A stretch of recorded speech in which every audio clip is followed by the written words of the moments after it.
आज की खबर ऐसी है कि जिसको सुनने के बाद आपको रात को नींद नहीं आएगी, क्योंकि मैंने भी इतनी सारी खबरें आपको हर रोज़ सुनाता हूँ, हर रोज़ बताता हूँ। लेकिन जब मैं इस खबर को पढ़ रहा था तो मेरे हाथ पैर कँपने लगे थे। मुझे यकीन नहीं हो रहा था कि भला ऐसे कैसे हो सकता है। ऐसे तो हो ही नहीं सकता, क्योंकि इतनी सारी खबरें बनाई और आज की जो खबर थी वह यकीन ना करने वाली थी। आपको सुनने के बाद यकीन नहीं होगा, और जब यकीन होगा तो आपको इंसान होने पर ऐसा फ़ील होगा, ऐसा महसूस होगा कि आखिर इंसानियत इतनी ज़्यादा कैसे गिर चुकी है। इंसान ऐसी हरकतें कैसे करता है, क्योंकि दो भाई, सगे भाई मिलकर, जिसमें एक की उम्र 20 साल, दूसरे की उम्र 23 साल, वह महज़ अपनी 14 साल की बहन के साथ हर रोज़ उसके साथ दरिंदगी करते थे। दोनों मिलकर उसके साथ रेप करते थे। और जब आकर बहन फ़िलहाल में 22 हफ्ते की गर्भवती है, और अब इस घटना का खुलासा हुआ और उस 14 साल की बहन ने अपने ऊपर दरिंदगी की कहानी बताई। इस घटना की शुरुआत से लेकर आखिर तक सालों से वो लोग रेप करते रहे थे।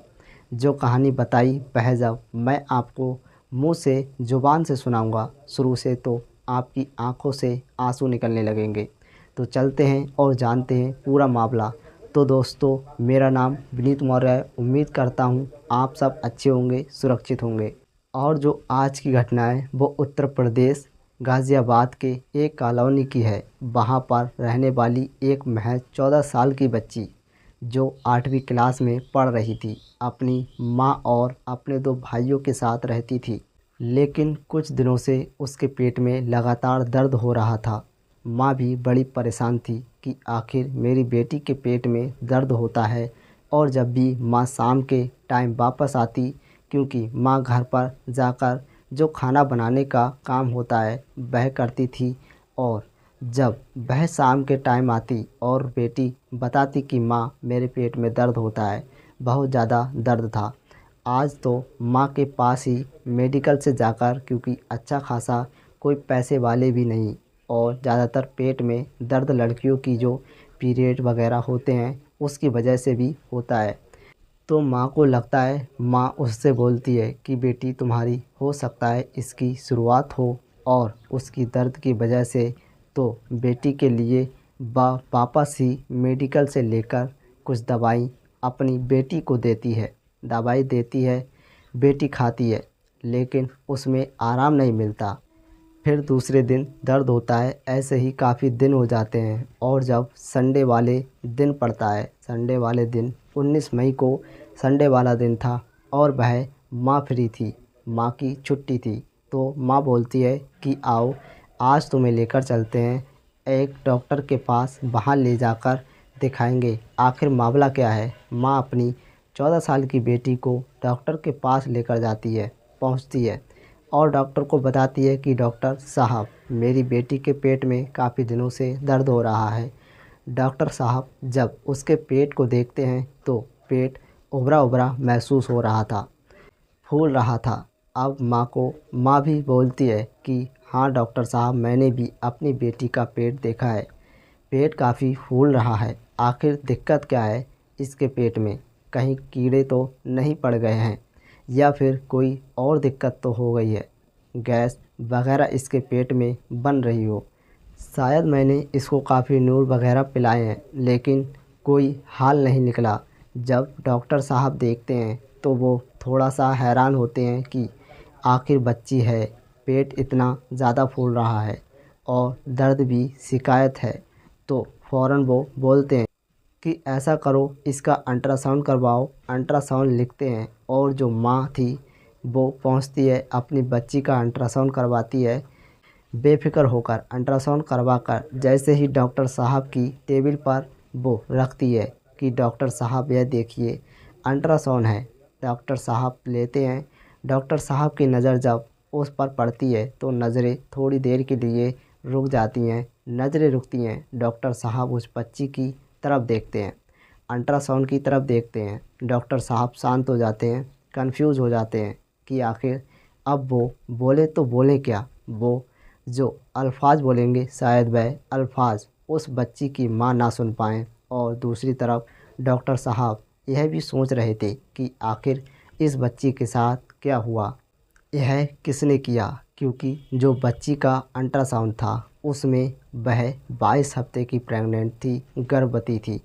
उसके पेट में एक बच्चा था 22 हफ्ते का। थोड़ी देर बाद जब माँ बार बार पूछती है कि डॉक्टर साहब आखिर क्या रिपोर्ट में आया, बताओ तो सही, बताओ तो सही, तो डॉक्टर साहब बोलते हैं कि आपकी जो बेटी है यह 22 हफ्ते की गर्भवती है, 22 हफ्ते की प्रेग्नेंट है। माँ के यह सुनते ही पैरों तले ज़मीन निकल जाती है और वह फ़ौरन अपनी बेटी को हिलाकर झिझोर कर उससे पूछती है कि ये सब तेरे साथ किसने किया। फ़ौरन बेटी को लेती है और टीला मोड़ जो थाना है वहाँ पर लेकर पहुँचती है। टीला मोड़ पुलिस वाले बेटी से यह खबर टीला मोड़ पुलिस को पड़ती है तो पुलिस भी हैरान की हो जाती है कि 14 साल की बच्ची और 22 हफ्ते की गर्भवती प्रेग्नेंट, आखिर किस हैवान के दरिंदे ने इस लड़की के साथ रेप किया, आखिर मामला क्या है।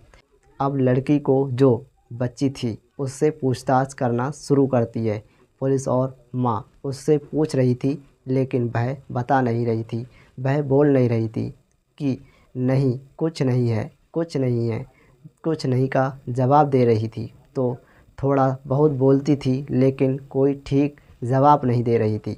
पुलिस वाले उससे प्यार से पूछते हैं कि तुम डरो नहीं, तुम हमें बताओ कि आखिर वह क्या है, बात क्या है। तो बताती है कि आज से 1 साल पहले से ही, क्योंकि मैं तो घर पर रहती हूँ और मेरे दोनों भाई भी काम पर जाते हैं, मेरी माँ भी काम पर जाती है, खाना बनाने के लिए हमारे पिताजी नहीं हैं, तो मैं स्कूल से घर आती और अपने भाइयों के लिए खाना वगैरह जो भी बनाती थी अपने भाइयों को खाना खिलाती। लेकिन 1 साल पहले मेरे दोनों भाइयों ने, जो मेरा एक भाई था बड़ा वाला जिसमें एक ही उम्र 23 साल है, वह मेरे साथ ज़बरदस्ती रेप करता था। उसी बीच जो 20 साल का मेरा भाई है वह देखता है और फिर वो भी रेप करता है, क्योंकि दोनों भाई एक फ़ोन में वीडियोस वगैरह देखते थे और उसके बाद वो मेरे साथ रेप करना शुरू करते हैं।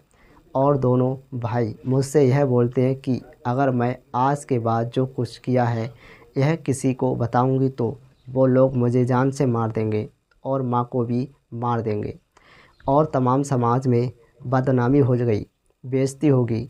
और यह बात सुनने के बाद मैं यह बात किसी को नहीं बताती। अब रोज़ाना माँ अपने काम पर जाती है और मेरे दोनों भाई मिलकर मेरे साथ रेप करते और फ़ोन में वीडियोस देखते, फ़ोन में वीडियो बनाते भी थे।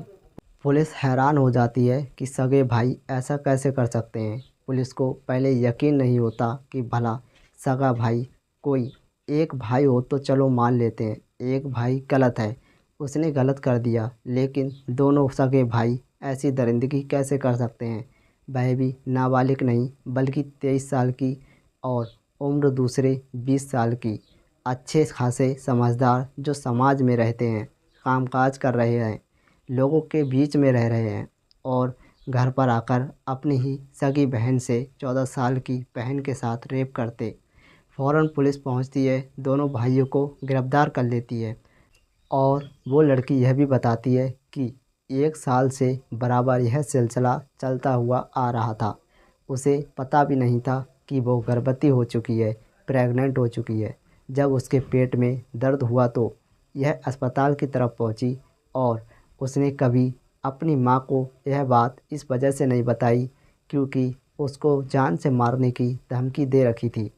फ़ौरन माँ अपने ही दोनों बेटों के खिलाफ़ मुकदमा दर्ज करवाती है, मांग करती है कि इन लोगों के खिलाफ़ सख्त से सख्त कार्रवाई हो।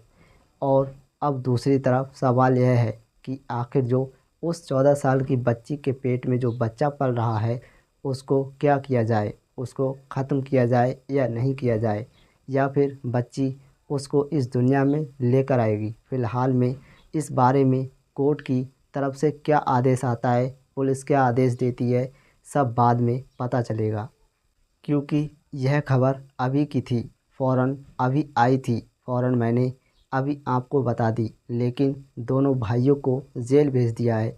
इस घटना को जब मैंने पढ़ा तो मुझे यकीन नहीं हो रहा था, क्योंकि पहले भाई ऐसे होते थे कि भाई बहन के ऊपर अगर कोई आँच उठ जाए या आ जाए तो अपनी जान दे देते थे। भाई अपनी बहन की रक्षा के लिए सब कुछ कर जाते थे।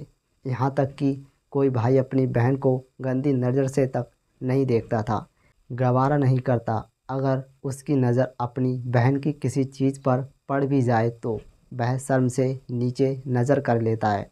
बहन और माँ, इनके रिश्ते तो बिल्कुल अलग होते हैं, लेकिन भाइयों ने ऐसा कर दिया, यकीन ना करने वाली बात है। यह कहानी, यह घटना मैंने आपको पूरी बता दी, लेकिन मुझे अभी भी यकीन नहीं हो रहा है कि भला दो भाई ऐसा कैसे कर सकते हैं।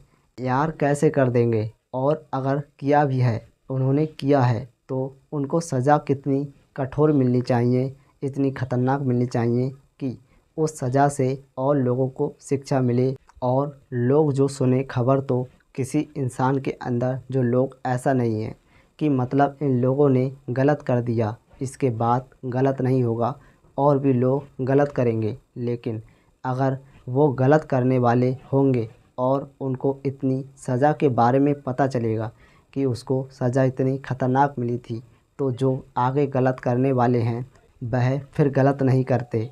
जैसे क्लास के अंदर काफ़ी सारे बच्चे हैं, कोई उधम कर रहा है, कोई शैतानी कर रहा है। टीचर ने आकर एक बच्चे को, जिसने गलत किया, उसको बहुत सारे तरीके से पीट दिया, मतलब इतने बुरे तरीके से कि जितने भी स्कूल के क्लास के अंदर बच्चे थे वह कँपकँपाने लगे। जो गलत नहीं करने वाले थे वह भी कँपकँपा गए और जो गलत करने की सोच रहे थे उनकी भी हालत ख़राब हो गई। अब जितने भी क्लास के अंदर कोई बच्चे हैं जो गलत करने की सोच रहे हैं, जब भी वो गलत करने वाले होंगे तो आपको पता है वो यह सोचेंगे कि वह टीचर हमें बहुत मारेगा अगर हमने गलती से भी कोई गलती कर दी, तो इसलिए वह गलत नहीं करेगा।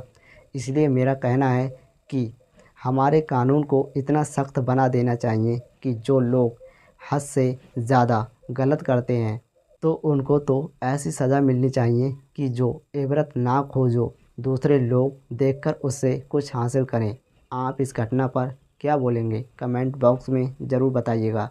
तो जल्दी से आप लोग जाएं जो इस वीडियो में हैं, कमेंट कर दें और उन दोनों लड़कों को क्या सज़ा मिलनी चाहिए आपके हिसाब से। अगर मैं आपके हाथ में दे दूं तो आप उन लोगों भाइयों को क्या सज़ा देंगे? कमेंट बॉक्स में ज़रूर बताइएगा। मिलते हैं नई किसी सच्ची घटना के साथ। तब तक के लिए आप अपना ख्याल रखें, जहाँ भी रहें सुरक्षित रहें। तब तक के लिए जय हिंद, जय भारत।